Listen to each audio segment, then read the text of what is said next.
وسلم کا عقیدہ خدا کی ذات ہر جگہ پر ہے، اللہ کا نبی اپنے روضہ مدینہ منورہ قبر مبارک میں ہے، ہر جگہ پہ موجود نہیں۔ اب ایک دلیل یہ پیش کرے گا، ایک دلیل وہ پیش کرے گا، دونوں دلیلوں کا جواب دینا۔ میں آسان لفظوں میں بات کرنے لگا ہوں۔ اب ایک شخص مجھے کہنے لگا آپ کا عقیدہ اللہ کی ذات ہر جگہ موجود ہے۔ میں نے کہا بالکل ہمارا عقیدہ، اس پر ہمارا سوال ہے۔ میں نے کہا کیجئے، اچھا یہ بتائیں اگر اللہ ہر جگہ موجود ہے تو کیا اللہ بیت الخلاء میں بھی موجود ہے؟ اب اگر آپ کہیں کہ بیت الخلاء میں موجود نہیں ہے تو ہر جگہ موجود ہونے کا عقیدہ ٹوٹ گیا۔ اگر آپ کو بیت الخلاء میں موجود ہے تو آپ کے خلاف توہین خدا کا ایک مستقل پرچہ ہو جائے گا کہ دیکھو یہ اللہ کے گستاخ ہے اور خدا کو بیت الخلاء میں ریاض باللہ کہہ رہے ہیں۔ آپ اس کا جواب اب کیسے دیں گے؟ آدمی ایسے پھنستا ہے، سمجھتے کہ اس کا جواب دینا مشکل نہیں۔ تو اس نے سوال کیا کیا خدا بیت الخلاء میں بھی موجود ہے؟ اگر آپ کہیں موجود ہے تو زبان کہہ نہیں سکتی، اگر آپ کہہ دیں کہ موجود نہیں ہے تو پھر ہر جگہ موجود ہونے کا عقیدہ ٹوٹ جائے گا۔ اب ایک صورت کیا آپ اس کا جواب دیں، تحقیقی جواب دینا مشکل نہیں ہے، اس کا تحقیقی جواب موجود ہے۔ میں صرف ایک جواب دیتا ہوں بات کو سمجھانے کے لیے۔ تحقیقی جواب بڑا آسان ہے کہ بعض وہ چیزیں ہیں جن کو درجہ اجمال میں بیان کر سکتے ہیں لیکن درجہ تفصیل میں زبان سے بیان نہیں کر سکتے۔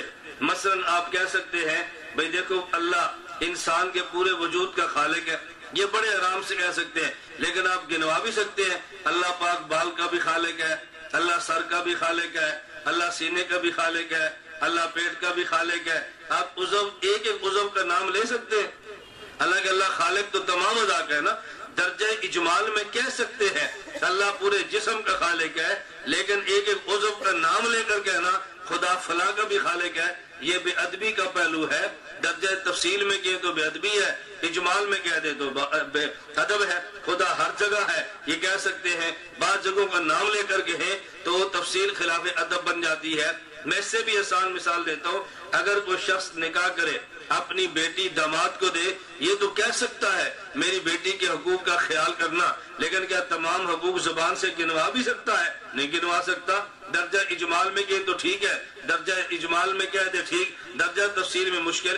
اب یہ دیکھو جواب تحقیقی صاحب علم کے دل کو لگتا ہے، لیکن عوام اس بات کو اتنی جلدی سمجھے گی نہیں۔ اب اس کو سوال کا جواب دینے کی بجائے سوال پھینکو اور سوال پر سوال کرو۔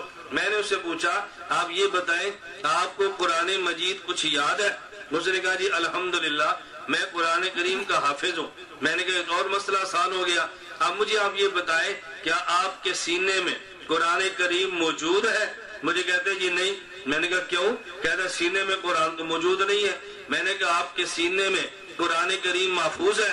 مجھے کہتے محفوظ ہے، تبھی تو حافظ ہوں، اگر محفوظ نہ ہوتا حافظ کیوں کہتے؟ میں نے کہا عجیب بات یہ ہے قرآن کو سینے میں محفوظ مانتا ہے، موجود نہیں مانتا۔ کوئی چیز موجود نہ ہو محفوظ ہو نہیں سکتی۔ کوئی بندہ کہے میری جیب میں پیسے موجود تو نہیں ہے لیکن محفوظ ہیں، میرے گھر میں گندم موجود تو نہیں لیکن محفوظ ہے، سر میں دماغ موجود تو نہیں لیکن محفوظ ہے۔ میں نے کہا کیسے ہو سکتا ہے؟ بھئی پہلے موجود مانے گا تو پھر محفوظ مانے گا نا۔ اگر تیرے سینے میں قرآن محفوظ ہے تو موجود کیوں نہیں ہے؟ کہتا مجھے سمجھ آ گئی، قرآن کریم موجود بھی ہے محفوظ بھی ہے۔ میں نے کہا مجھے دوسرا مسئلہ بتاؤ، کیا قرآن کریم کو بیت الخلاء میں لے جا سکتے ہو؟ اس نے کہا نہیں۔ میں نے کہا بیت الخلاء میں لے جانا جائز ہے؟ اس نے کہا جی حرام اور ناجائز ہے، نہیں لے جا سکتے۔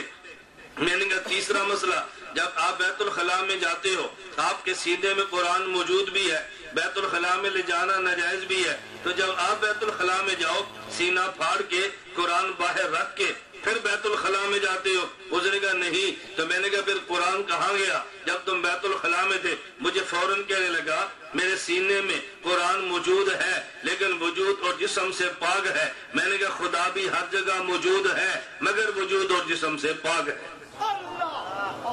وجود اور جسم سے، وجود کا معنی سمجھ گئے یا وجود کا معنی جسم ہے؟ اللہ جسم سے پاک ہے، تو جس طرح قرآن جسم بالا بیت الخلاء میں لے کر جائے تو بے ادبی ہے اور بلا جسم جائے تو بے ادبی نہیں ہے۔ خدا کی ذات جسم والی ہوتی بیت الخلاء میں لے کر جاتے تو پھر تو بے ادب تھا، لیکن جب خدا کا جسم سے اللہ پاک ہے تو پھر اس پہ اعتراض کیسا؟ اب میں بتا رہا تھا کبھی سوال کا جواب یہ سوال کا جواب ہوتا ہے اور کبھی سوال پر سوال یہ سوال کا جواب ہوتا ہے۔ ہمیشہ سوال کا جواب نہ دو، بلکہ سوال پر سوال کرو تو جواب حل ہو جائے گا۔